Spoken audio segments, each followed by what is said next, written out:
Great. So, hello everyone. Welcome to day 5 already of our Pro Beauty India Styling Week. So it's the Stylist Toolbox, and this week we've been focusing on bringing hairdressers from around India and globally as well to really showcase some real creative talent with regards to styling. Today also we had Bina from Goa doing a great color transformation look with one of her clients. And today for our finale for the week, super excited to have a special guest from the UK live with us. It's Darren Ambrose, who is a much celebrated hairdresser. Most of you probably already know him. He's been around a few years, and ever since he kind of broke onto the scene has been winning awards and breaking records, and has really built a great brand for himself as a really high quality creative hairdresser. Really passionate, multi-award winning as well. So we were chatting yesterday. We were trying to count how many, and it's over 20 awards he's got to date in his career, including 5 British Hairdresser Awards. So real phenomenal kind of achievements over his career. And we're really excited to be having this interaction with Darren for the community. We're streaming not just in India, but we're also on the Profession Beauty Dubai Facebook page, as well as Hairdressers Journal, and in South Africa as well. So as well as talking to our community in India, we're talking to a global audience today. And I'd really like to welcome Darren to this conversation. Hello guys. Hi Vikas, lovely to be on your streaming, and what you're doing is amazing. And like you were saying, what you've had already on there is like iconic talent, and it just shows what's happening around the globe. And under this situation that we're at now, like how you can connect, which I think what you guys are doing, and I know with Hairdressers Journal as well, I've been on there with Jane Lewis-Saw, it's amazing, like what you can have at the tip of your fingertips, and you've still got the creativity and working from, as we were talking about, working from home still, you can be creative. Yeah, you're right. So I think us, here in India, and also the London teams and Dubai, South Africa, we've really looked at, even if we can't do physical events right now, what is our core purpose and philosophy for the community? And it is really about, like you said, engaging people, educating and inspiring. So yeah, we've been close to being doing this for 3 months now, just, constant. Yeah, it's fantastic. Seminars, interactions, it's been brilliant to, really talk. And what we've been able to do, which we isn't as easy in the physical environment, is bring artists from everywhere to audiences everywhere. So I think that's also been really exciting, because otherwise, you've got busy schedules, and it's hard to say, look, Darren, do you want to come to India for, it's like, we'd have to plan months in advance to figure that kind of stuff out. And it's great that we can bring people, like you said, connect people so much easier now. It's amazing. Yeah. So before we get onto the meat of it, we were talking about hairstyles. Mine's a mess, which everyone keeps reminding me. But you were saying you had long locks a week ago. What is that about? Yeah, I did. I don't know. I think it's just like anybody. I've had it short before, and it had grown loads. I mean, last year I started growing it, and it got down to about kind of here. And I just woke up one morning and thought, you know what? That's it. It's off. So I got the clippers and just shaved it off. Got rid of it and just took it off. But do you know what the amazing thing about what we do is we're lucky that hair, hopefully, like touch wood, grows, right? So you can change your image at any time and just do what you want to do. It's a free world, isn't it? You do, whatever. As long as you're good with what you've got and what you're doing, then, it's a cool thing to do. So yes. So yours is looking cool, even though you haven't had a haircut. It's great because you've got texture, so you can get some, shape out of it. well, that sounds positive. I just think it's a mess. but the funny thing is, it's funny, isn't it? When you're used to having maybe a controlled shape, it's a bit you're out of control. But actually, when you're somebody looking in on somebody for the first time, or like seeing it, it kind of works. It's cool. It's what you see in your eyes, Yeah, so I normally, I go in every month saying, right, short back and sides, because I need to go to the office. And then I've not had it like this since I was a kid. And everyone used to remind me I look like Ross from Friends when he had really crazy. So, and Yeah. I chatted to Jane, and she was saying, I feel like Michael Glazer at the moment from back in the day on Starsky and Hutch. I can't control my curls. Yeah. It's, you know, less corporate, more wild, a bit more rock and roll. It's good. Yeah, cool. Nice. So let's just get away from the hair stuff. What's brilliant? You're lucky because you're a hairdresser. You can do the DIY stuff. So we've been talking here about do not do DIY if you're at home, because it could be a nightmare when you get back to meeting your hairdresser. So I think hairdressers like you and that, you know, I was chatting to Mark Hayes a couple of weeks ago as well, and he was saying I think he got his son Jamie to do it, because, you know, Jamie's a barber as well. So yeah, it's lucky for you in the trade that you can do this stuff at home. I don't want to dare kind of make it even worse. Well, that's the thing. I think that's one thing where we are kind of blessed, you know, like that's our trade. So yeah, like Mark, he had a son that's in the business, and that's great. And you can kind of communicate and get on that and do a haircut and all that stuff. But I think for the consumer, you know, sometimes it's, I mean, listen, it feels like a lifetime we've been locked down. You know, it's surreal, it's unreal, it's not what we ever thought would happen in our lifetime. And I think, you know, hair is a massive part of your well-being for women and men. You know, I think when you've got something that's going on up here, that when you look into the mirror and you like what you see coming back at you, you've got a good well-being, a good feel-good factor. So it's very, very important. And I think a lot of people have had, maybe because of that journey, ups and downs in their emotion.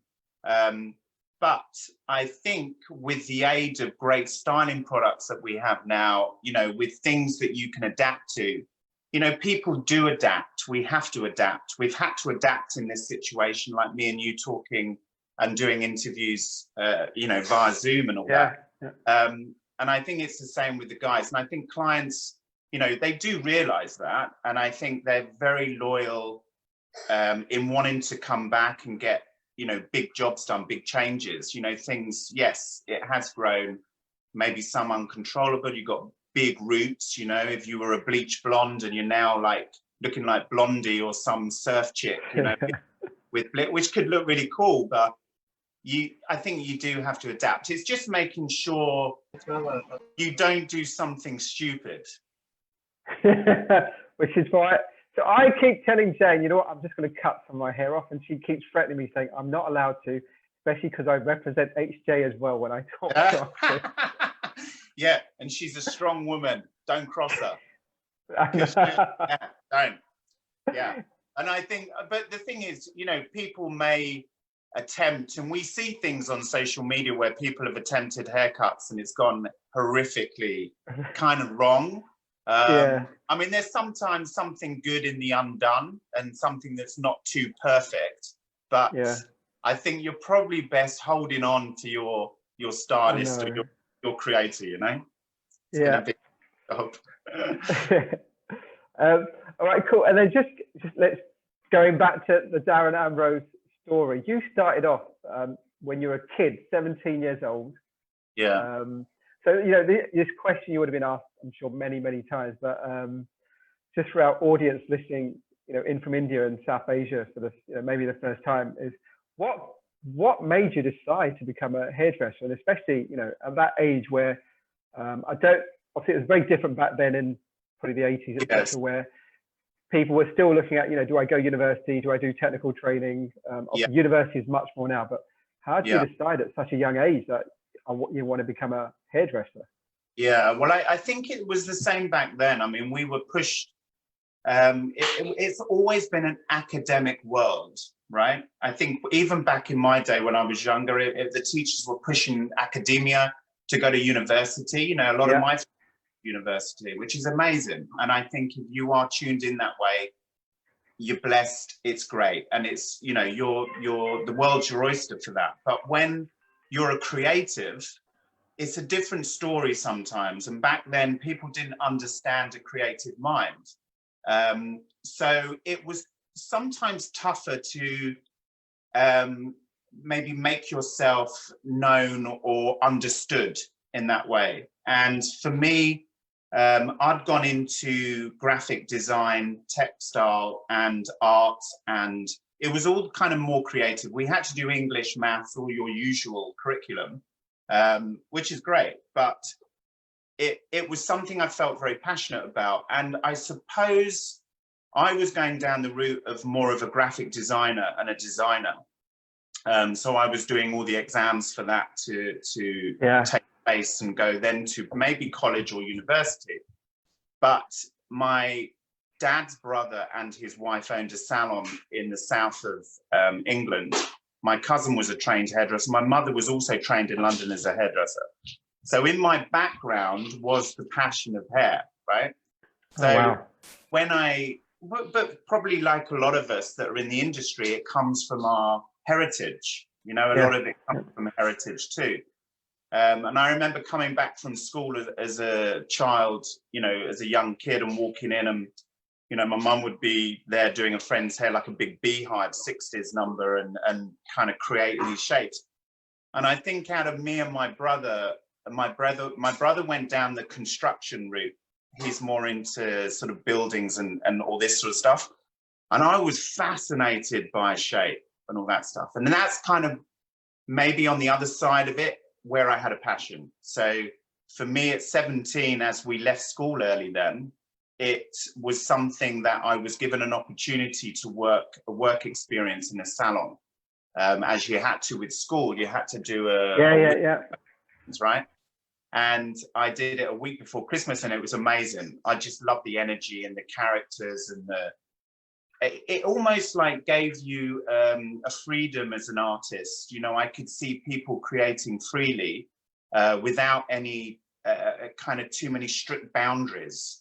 You know, you had the boundaries or some rules of the establishment, like the salon, but you could be your own artist on that head of hair, you know, with connection to your client.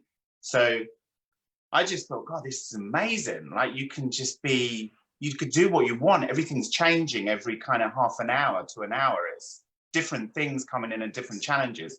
And that was when I just thought, no, that's it. I know what I want to do. It was great. Oh, wow.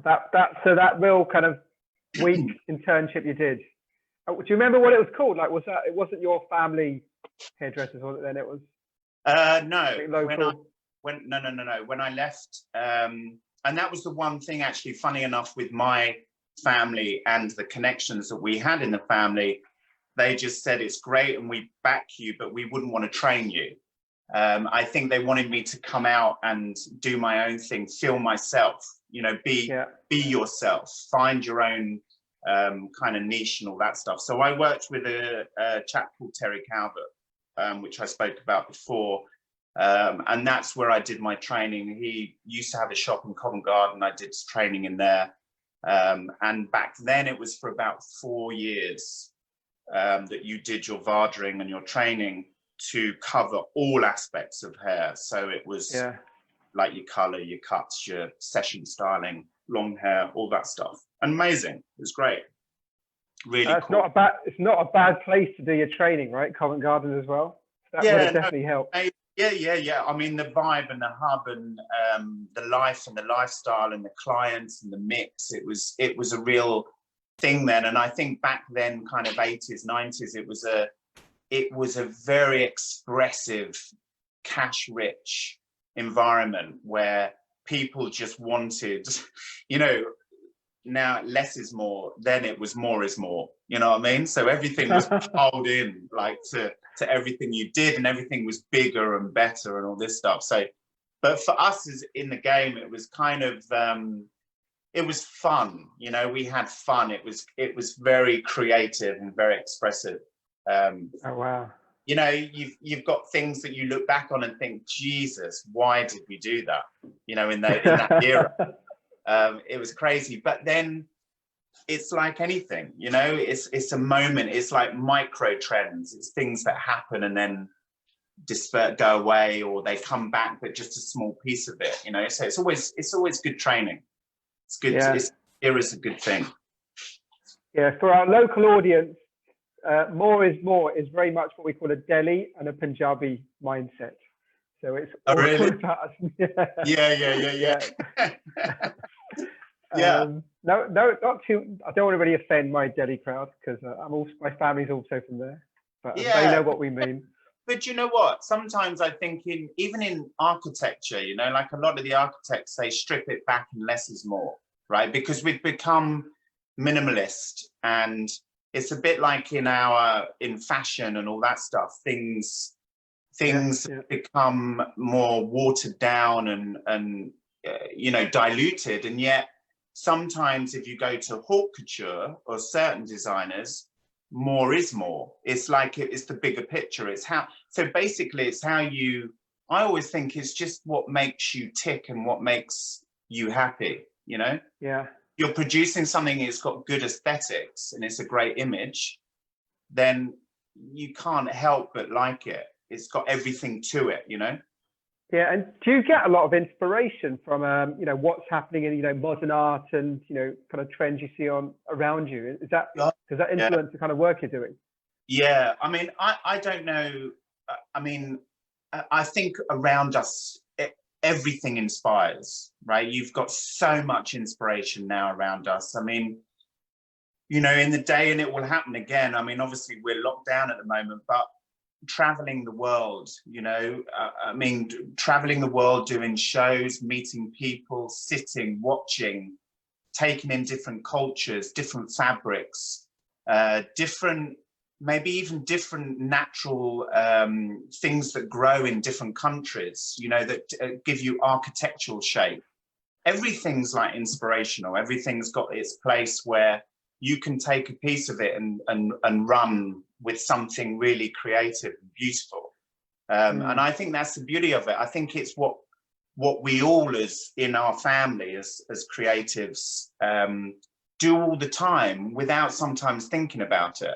And actually traveling around, I think even, you know, for you guys in Mumbai, you know, some of the stuff that the young creatives and even the creatives are doing are amazing. You know, they've got, if you've got a natural passion and you're doing something you love, you will produce something really beautiful. You know, aesthetically, it's great. So, and they're being inspired by whatever they're inspired by. It's a free world. It's just, yeah, it's an amazing, it's a great thing, really. Yeah. Well, it'll be interesting to see what the kind of trends are out of lockdown. You know, what does this period that we're going through right now, you know, because it is, you know, a mental and a physical lockdown. What kind of trends we'll see coming out of that, you know, and how do artists and creators like yourself kind of then represent, you know, this impact, you know, on your clients actually when you get back? It will do, actually. I don't know whether it's going to be more like almost going back to authenticity, going back to, you know, like we've seen a lot of this. I mean, there's been loads of this global warming and what's happening to the world, what we do into ourselves, all that stuff. You're getting onto another subject. And it's very important, obviously. It's got a lot of information there that's that you kind of take in. Maybe it's going back to also things that we've had and we recreate. It's almost like retroism. It's like you keep those pieces of clothing, but you alter them slightly and add to them, and it's got global mixes with art involved. And you know, I don't know. It's at the end of the day, I think it's maybe also creating something where you've got your product companies and your product lines, great supplies of color, and just, you know, authentic, beautiful colorations and you know, mixes and just quality hair that would last. It's things that have got durability, you know, rather than too much micro, quick money spending. It's about that luxury and, you know, I don't know, longevity in whatever you do. Yeah. So are you working on those kind of, are you working on that kind of thinking for when you get back? You know, I think Wales have declared that they'll open up sometime early July now. So I think obviously England might be also in the first week of July. So are you starting to think about what kind of looks you might create with your clients, you know, when they come back in a couple of weeks? Yes, I think, I mean, yeah, I can't wait to get back, like everybody, get back into cutting and doing what we love. I think, I mean, we've just gone to level 3 in our lockdown phase. And, you know, we're due to go back on the 4th of July and you know, hopefully wish to God that we open on the 4th of July, which we will do. You know, we've got everything in place, the PPE and all this stuff, protective clothing for our staff and for us. And it's like anywhere, it's like you in Mumbai, right? You're locked down and there's other areas that are opening up. You know, we're a small country in comparison to, say, maybe yourselves and around you and America even. And they've got places the same that are locked down, some are opening up, and it's just really surreal. It's a weird thing because you feel trapped when you're locked down and you can see these people opening and you're frustrated because you want to get going, right? So yes, for sure, I think when you know, the shops open and when hopefully it is the 4th of July, we've got clients that are waiting and they're booked in already, which we're very blessed for. But you know, it's going to be something where we're going to be doing a lot of makeovers probably. I think by the time they come back, will be big changes, you know. Yeah. Let's see how many horror stories you have to deal with. Yeah. Oh God, yeah. No, I'm sure. Yeah, we're waiting for that. We've already spoken about that with the staff, you know, maybe doing things like packages because of desperation, and maybe they've done something themselves and what it's going to do to rectify it, you know, like who knows? Side point, an interesting trend that's developed here is a lot of video consultations in advance of coming into the salon. So a lot of the salons have been doing that, you know, using like this Zoom kind of technology to talk to clients and work through that process in advance rather than having them do that in the salon. So it might be something you and your team do, you know, just before you start opening up. Yeah, no, I mean, that's a great idea. I think that's a good idea. I think also, I think it's, you know, I think your clientele is, you know, like a lot of people out there, very loyal. And they have been crying out to come back. So I think that's one way of reassuring that their journey that they take once they come back is into the normality. You know, we get slipped back into normality and they get back into that phase of actually treating themselves and keeping their image up, you know, and not just doing a one trip and then leaving it for ages, you know. So, which I think we were in a good place. It's whether it's changing the mindset of how we've become in this lockdown to being more positive when we come out, you know, so we quickly get back into, you know, what makes us feel good, really, the feel good factor. Yeah, super. And then just building on from your early points, but, you know, really about the creativity side that you talked about, you tapped into when you were young, you got into becoming a hairdresser, etc. So what does it mean for you to, you know, to be a hairdresser? You know, well, fundamentally, I think when I entered the industry, you know, basically at the beginning when I was 17, I thought it was all about, which a lot of it is about, in the salon, in the hub, behind the chair, building your clientele, you know, just building a great foundation and generating good money and earning good money for yourself. But what I quickly realized with the company that I was working with was the amount of doors in that hallway within the industry that you can open and tap into, which I hadn't heard of, you know, a lot of it. I didn't think that existed within the realm of the industry. And surprisingly, when you start getting into, you know, the education side, then comes the show side, then, you know, your travel, you know, then you can go into the music industry, the videos, the campaigns, the photographic, the session, you know, there's so many different avenues of creativity you can tap into, also whilst being within the hub of your salon or your own salon. was amazing. So for me, I think fundamentally it was one of the best career choices of my life. I think wow. anybody that's in the industry, I think that feels passionate about what they're doing will totally understand. It's amazing, fulfilling career. Every day is different. Every day has a new challenge. And if you're really lucky and you get to a place where you feel that you want to express yourself by platforming, by doing the shows and education, that brings another element, another string to the bow that is so fulfilling, you know? Yeah, it's a great career, amazing career. And the one thing, I mean, I think they said ages ago, hairdressers are probably one of the happiest people in their career.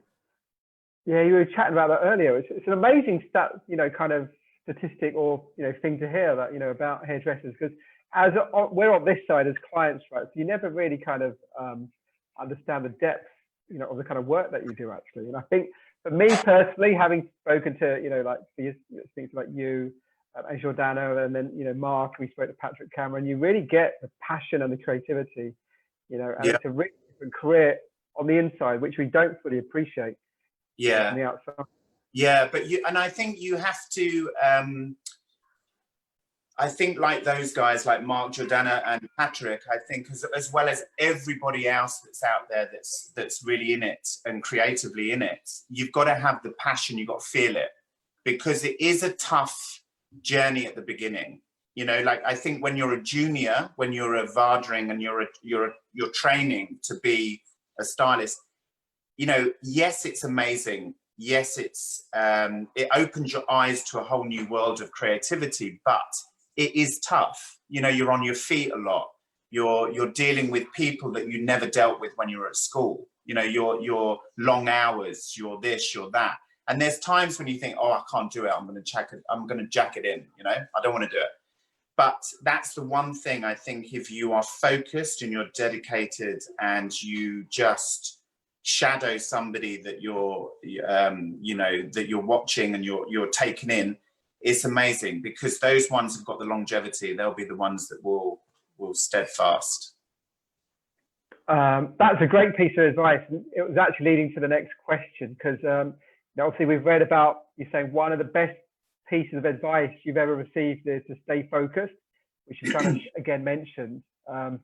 So how has that served you during your career? You know, I mean, when did you get told that kind of great advice, that just stay focused on what you're doing? And then how has that served you in your career? Well, my parents said it. My parents always said it to me. They were always saying to me, could you please stay focused? I was one of those children, right, that was behind, like in education. I would be focused if I loved it, and then I would drift off if I thought, oh no, this is just not, I'm not finding this interesting. So when I got into hair, I remember Terry sometimes saying to me when I was training, like, could you just keep focused, please, on what you're doing, and blah, blah, blah. I was always talking, or we were messing around, or, you know, we were young and having fun. But I think looking back, there was a point where it snapped and I thought, yeah, actually, I do need to keep focused. I'm about to either lose my job or not actually get the most out of what I need to, you know? So for sure, definitely it was about keeping focus through my process, which stead well in the future, but also to listen, you know, to keep your ears open for people, what people are telling you, what people are doing, you know, and just listen to people in general, rather than always just think I'm right in what I say, because that's totally not right, you know. You've got to let people in, and then sometimes you get a better direction from listening. You know, you take. They do say we have got two of these and one of these, so. Exactly. Yeah, exactly. Sometimes these can get you into trouble. This can get you into trouble. This can make you go a little bit further, you know? Yeah. So. It's great, because then I keep telling my young kids who are like 12 and 9, we keep telling them to stay focused. Yeah. So it's great to know that one day they might listen to us. Yeah, no, they will. They will definitely. I mean, it's definitely with maturity, I think, as you get older, and you know, learn through the process of life. I think it's one of the greatest things, you know, and we've all had moments where we've had very challenging moments or low moments, and then you've had moments of real euphoria and high, and that's life. That's what makes you stronger. I think you've got to sometimes, you know, sometimes I think it's good to have that to just progress you into a different avenue. Yeah, and talking about, you know, how you progress in life and the kind of, you know, how you do well. You've won umpteen awards now, like 5 British Hairdresser Awards, you know, over 20 general award, you know, other awards as well in total. How do you get to that kind of level of, you know, being, you know, not just a one-off competition winner, but someone that's really regularly repeating that kind of success? Now, what does it take to do that? Do you know what? That's probably $1 million question.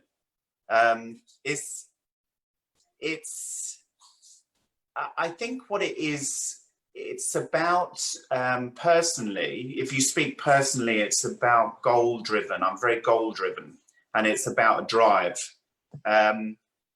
You know, when I was young, I used to write goals out and think, okay, I've got to tick that off, tick that off, tick that off. And when I entered British Hairdressing Awards when I was about 22, 23, for the first time I won Newcomer of the Year, which was my first entry. And that was the beginning of something that was, I mean, mind-blowing experience on the night, winning it. And you naturally then get this inner challenge, like it's a challenge. And I think, like most creatives, you then end up thinking, okay, I need to do better. You're very self-critical. So I need to do, what can I do next? What am I on next? What's my next project?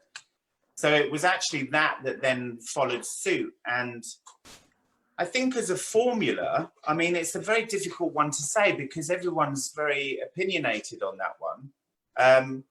I think for me, it was about getting a believable story all the time.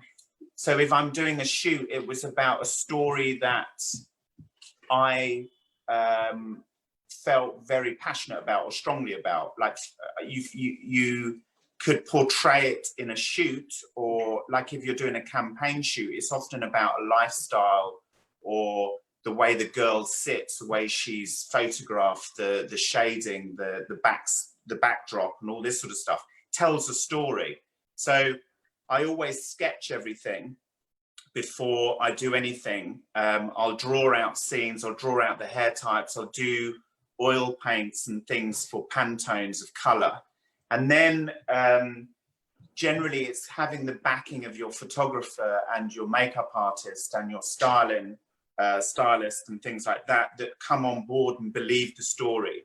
I think once you've got that and you're doing something for yourself and only for yourself to portray it, then it becomes maybe a little bit more believable. And I guess it's just a bit of luck on the time, on the day. You know, if the judges love it or they don't, you know, we had a moment, you have moments where you don't win, you do win. But I think in those situations, if you're blessed enough to get through and shortlisted, you're a winner anyway, which, you know, because you've done something that's captured the mindset of people that are looking at it, you know, and kind of they're seeing something in that. So, you know, it's great. Yeah, I mean, that's not even pretty, that's actually incredible. You know, within 6 years of starting your career, was that the first competition you'd gone in for at 23?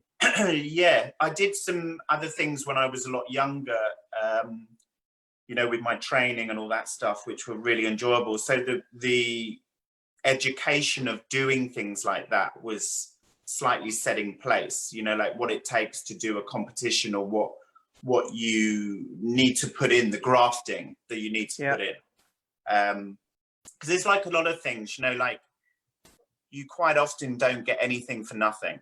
You know, you've got to put your graft in. You've got to put your hard work of, I don't know, materials and thought process and choosing the right model, the right face, guy or girl, you know, the right photographer, everything's down to really at that point you. So you know, it is really important.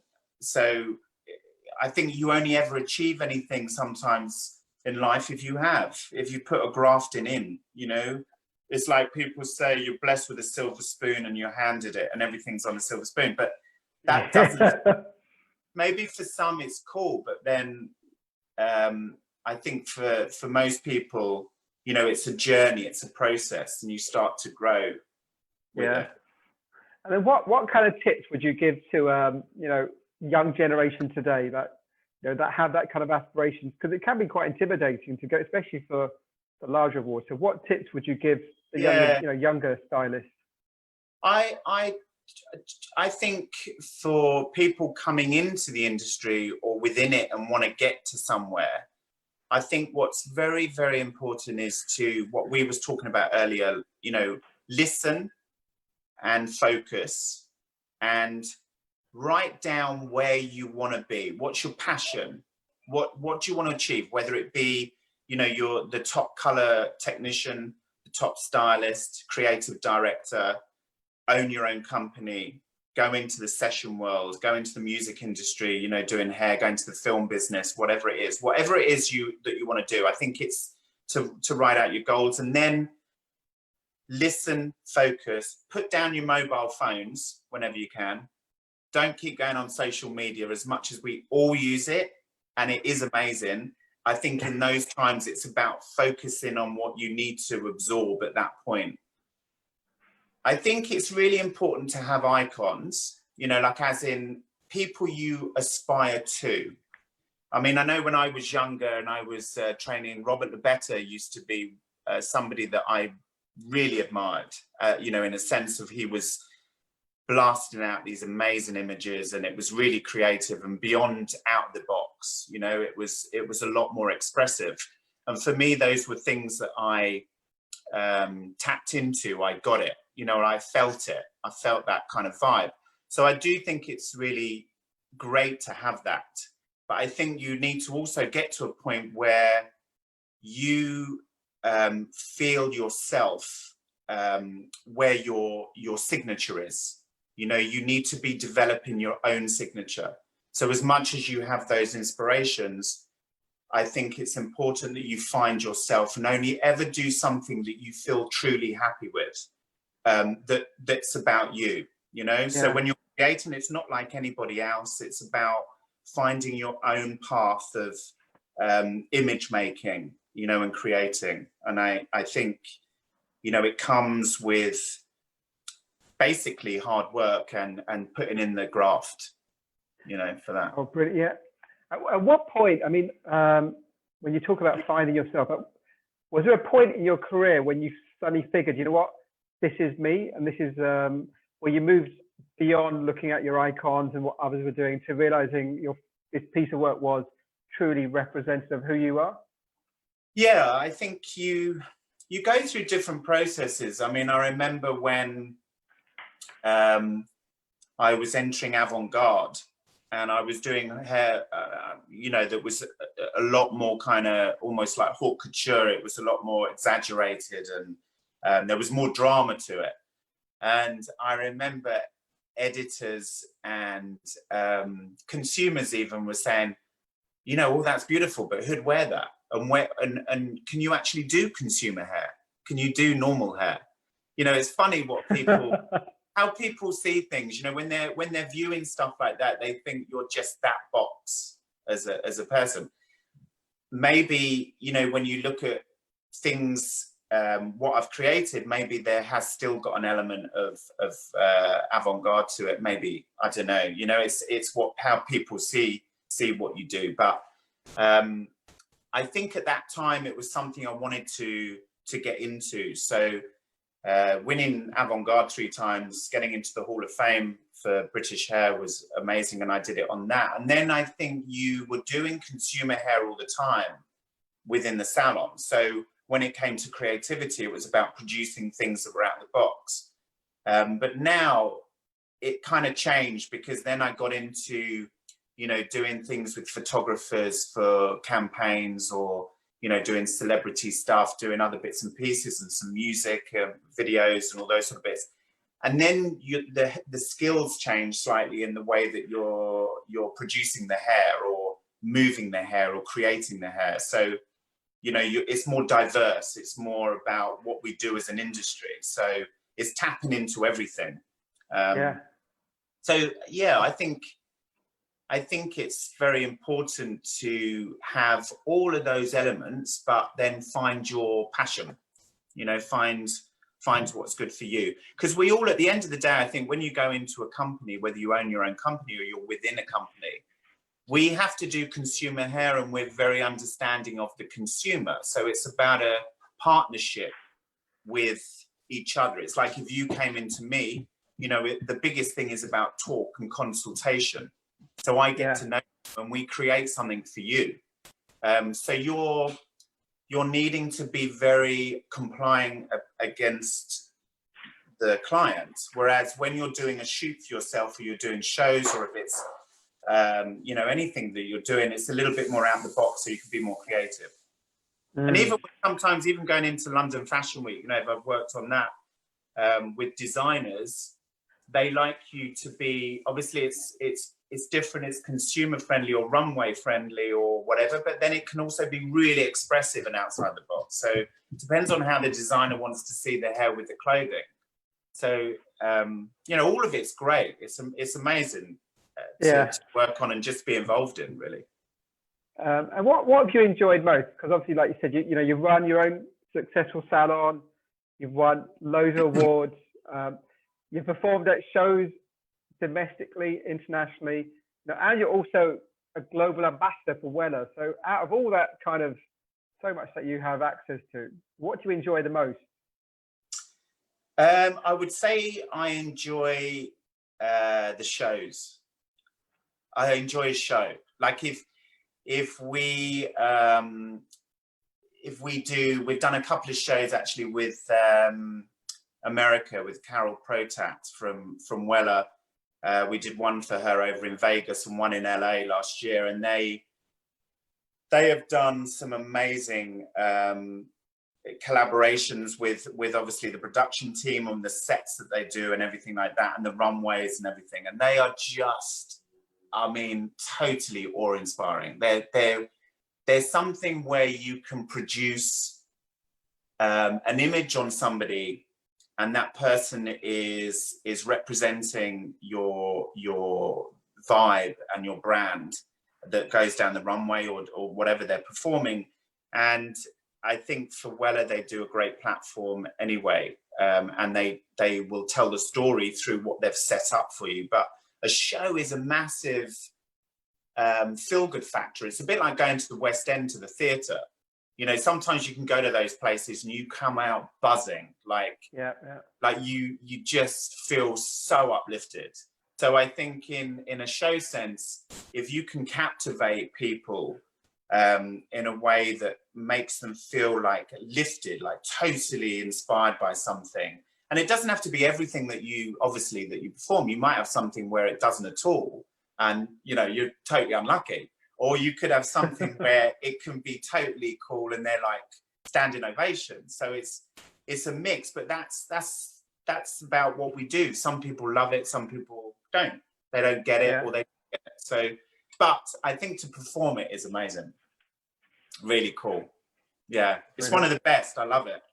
And I think actually another one probably would be the team, the guys in the salon. We have such a laugh sometimes. It's like Big Brother.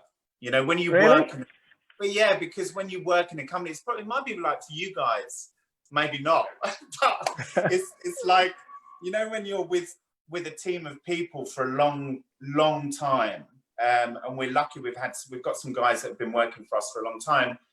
You become a family, and you see them more than your friends. You know, you're 24/7, so it is like you're all in Big Brother with a camera watching you, and it's hilarious. You know, you've got some real characters. So it's, I mean, that's great fun as well. I think if you're a united team, you've got some good leverage for being backing them and just moving forward, you know. So it's cool. You're right. I mean, without a great team, it's really hard to move forward. Yeah, It's just like trying to move a mountain if you're trying to do it by yourself. it is. It is. Yeah. It is actually. But I think with people in director roles or owners of companies, I think it's always good to listen to your staff, but also talk, speak what you think, as in if you're needing to talk to them, it's to always communicate. I think it's a problem whenever you just, as a owner, just shut down and don't say anything. I think it's about actually expressing yourself as well. So, there's times when you love and there's times when you don't like. So it's important to actually fundamentally, like we should do around the world, communicate before you even get any further, of what's happening out there now. It's all just crazy. So I know. no, it's mental. But I think if you're true to yourself and you don't become too narrow-minded and kind of stubborn, then I think you've got a good set to, go forward. Yeah, brilliant. In an art world. Yes. And then you've you get into this debate because you've got your salon, you do all the shows, you do all that. We were chatting the other day about some people think, what, I want to go and have more and more salons and set up a chain and get my name everywhere. So how come you've kind of like looked at, what, I'm really happy with, with the great salon that you're running, like you said, it's about 20 chairs and a great team. You're doing the shows now. How come you've never kind of thought of expanding and setting up a whole chain of, salons everywhere? I think because we are our own people, me and Jack, right? I totally 100 respect people that have gone out there and done big chains, right? I think it's amazing. I think if you've got that initiative and want to have a big corporation and company of multi-chains, it's fantastic. But I've never really wanted to do that. And I don't want to, I would always say, and both of us would always say, is something we've never really kind of looked at. I think what's important is that you do something you feel happy with yourself. I think if you do something that you're not happy with, that's when problems start. Yeah. So I think those that have created that, it's amazing. But for us, we have always wanted a boutique, smaller energy, but hopefully with a powerful outlook. Do you know what I mean? With things that we love to do, but we're more of a tighter bond in that sense as a boutique salon.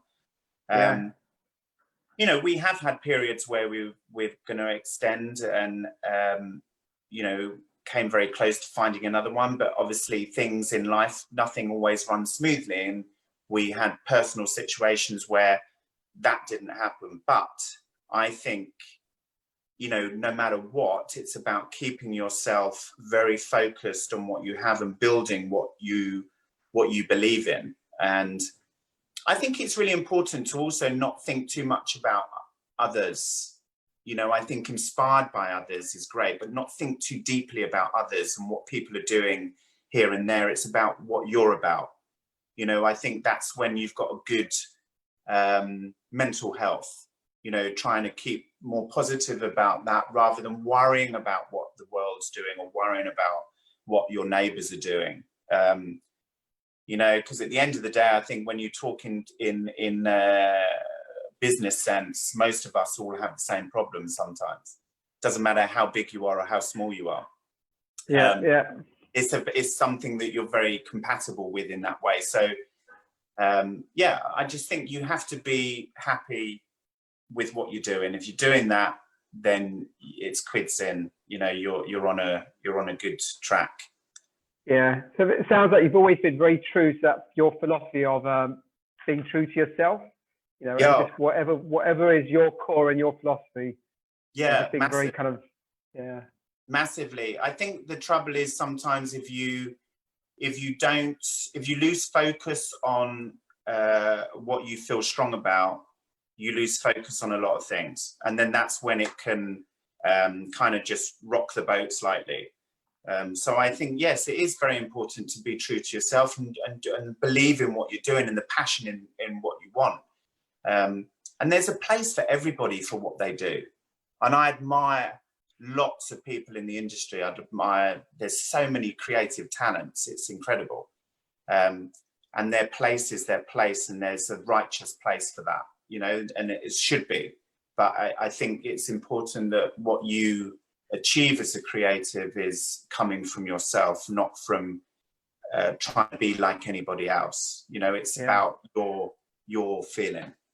Yeah. And then, you know. And how do you, I mean, you've been like, you've won so many awards, you've been around a few decades now as well. How do you keep finding, you know, what sources you in terms of finding your inspiration and energy, you know, to still keep going? I think it's the passion of the job. I love it. I wouldn't want to do anything else. I just truly, hand on heart, right? It's what we do. It's the, you know, you've got to be in it to feel it, and you've got to be, you know, to know what it feels like. But I think there's moments where I think there's a good place to sit back and just recoup. So not being on the button constantly. I think sometimes to come off our phones, sometimes to come off TV, the news, everything. I think it's good to kind of retract, you know, and find your place or find your mojo, like find where it's coming from. And then I think it's good to get back on it and feel it and push it. And when you've got something that you feel like you believe in, that's when you can go forward, like the British Hairdressing Awards, like the other awards that are out there, and lots of other competitions. It's a good one to build your PR for your company. It's a good way to promote your company, your own signature. You know, there's lots of amazing things out there that will help you grow up the ladder to make more consumer awareness for your company and industry awareness. So it's a good thing to do. It's a really good thing to do, but it's also good to have the time where you sit back and regenerate your creativity, you know? Because sometimes it's funny, isn't it, with creativity? You can have, like, we have moments, right, where you can think about something. You've got a show coming up. Someone says, oh, we've booked you for a show, blah, blah, blah. And you think, okay, right, I've got to get my head on for that. And it can come within, say, I don't know, a week, say, right? And you're doing sketches and other bits and pieces. And then other times it can be about 2 months, you know, like as in you're racking. So sometimes you're, you know, it's like anything. You can be triggered by smallest of things, and it will send something in that you can be inspired for. Like doing a haircut in the salon on your client. You know, we're trained as creatives to look at the individual and instantly see the end result. So we tune into them as a person, we look at their face and the mathematical balance of their face, and then we create something in our heads that we think, yeah, that would look amazing. You know, they don't know that, but we've already set the scene of what it's going to look like. So those sort of things can come very quickly. And then there's other times when it can be more challenging, you know, when you've got things that maybe, I don't know, you're thinking, okay, what am I going to do here? It's already this, how am I going to create that? So yeah, it changes, but that's the challenge. Do you take time out to, like, I don't know, whether it's meditate or just get away from everything to rebalance yourself as well? Because it must be hectic at times. I don't take time. I haven't got time to take time out. Do you know what? That's one thing I wish, actually, that's one thing I would tell my younger self. Take more time out, because actually you got a good point. Sometimes that is a good thing. And I think the positive out of what we're going through is that we've had, I mean, I have never had this much time out in my life, right, of career.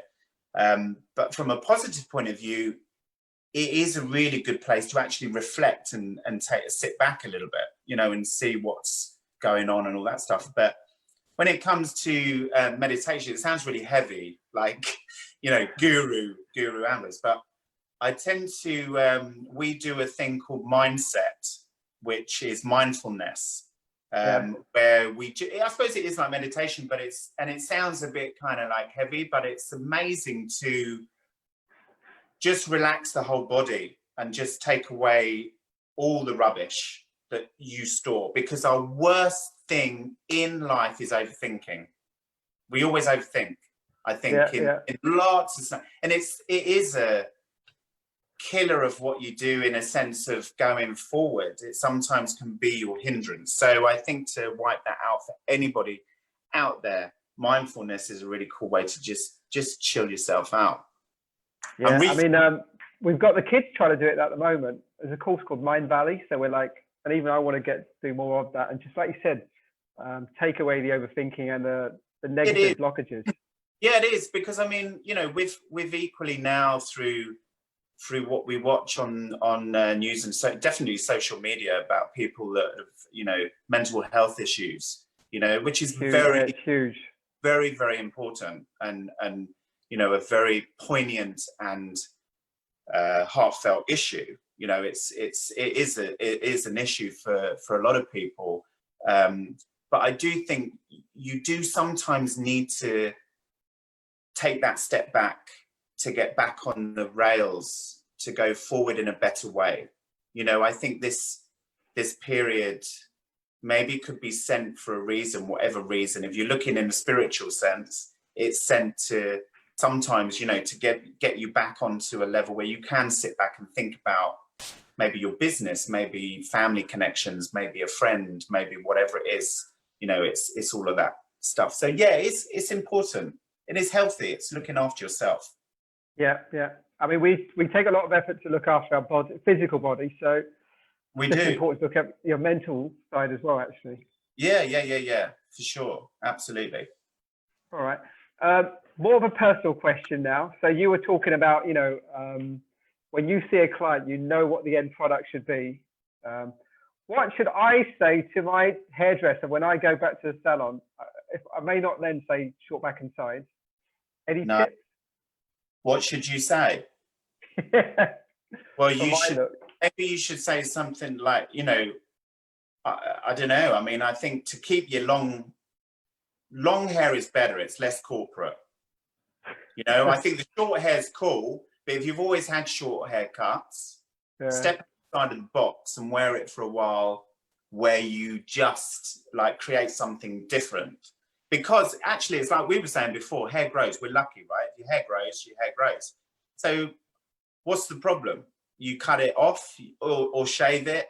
It's an image. It's if you like it, then that's more the point. And if you don't get divorced, then it's even a bonus. Because if your wife likes it, then it's better. But yeah, I think just do something a bit more experimental. Now you've got the length on it. It's let them create something a bit different, you know? I know. Well, it looks, when it's not gelled back, it's more of a mic. It looks like a speakerphone. Oh, yeah. That's what mine's like. It's it's like afro. It's like it goes like a big afro. Yeah. It's what you get for girls. I know, God. So I think before we wrap up, because look, we've talked a lot about, you know, you've built your career and that. Any kind of low points you've had in your career that you've kind of let, you know, they've brought you down, and what are the kind of learnings you've had from them? I think there's always low points. I think there's life. That's life. If you're truthful, you have moments of, like I was saying, euphoria, and then you've got very low parts where you think, God, are we ever going to get out of this? How are we going to change this? Blah, blah, blah. And I think when we were in early stages of business, we were trying to get into the British Hairdressing Awards. We were trying to promote the brand. We were trying to create an image, not only for myself individually, but for also the team and also my wife, Jackie, and all that sort of stuff. And I think it's those sort of times when you actually have to take a step back, like we were talking about, and you rethink your tracks, like who are we? What do we want to produce? What do we want to put across, and all this stuff. And I think that's where, I know I've spoken about in some other interviews and that, especially with Jane, that's where we took a step back and we started getting into buying fashion, like garments. We started buying designer pieces. You know, our first ones were with Vivienne Westwood. We got some Alexander McQueen, and then we got some Marnie, Chanel, like loads of different people. And we've now got a huge wardrobe of clothes, but they're more like quite high-end runway pieces that we've invested in. It's a little bit like art, really, how you would invest in art. It's like some of these pieces were, you know, bought for a certain, and they've actually gone up in value because of, especially with the McQueen things, you know, they're cool. But what it did for us was it was something where we wanted to make a point with just the images that we were putting across. And I think with stylists, we were hiring stylists in, but they weren't always getting where we were coming from. So this is where we started to change the concept of the company. So for us, I think the low moment of not getting through and being frustrated, and how we're going to do something that's slightly different to everybody else at that time, and produce something, was when we started to invest in stuff like that. And then when we did shows, it created a difference between what we put on, so and how it looked and what it felt like. So yeah, always a low point, but sometimes from a positive, you know, it comes out a positive. You've always got the ups and downs.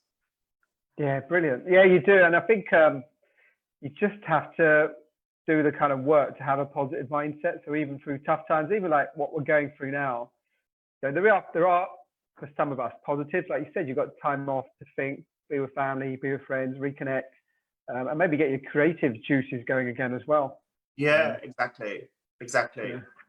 Yeah, I think it's just really important to be, I know it sounds a bit cliche, but you do have to keep the positivity up, because your clients are going to be there, and it's actually just working with your team behind you and the company to make a good place for when you do come back. It's, you know, the morale's good, and you know, you're wanting to introduce and bring back the clients into the salon in regular format, so you're keeping your business going. I think the one thing that we're more concerned about now is how, you know, with economy crashes and drops, how we're going to keep our businesses, you know, running in that way. Yeah. And I think that's the most important thing, that we keep the positivity into keeping those people back and being, you know, creatives. All I could say is we've once had it, and they've needed us, and they'll need us again.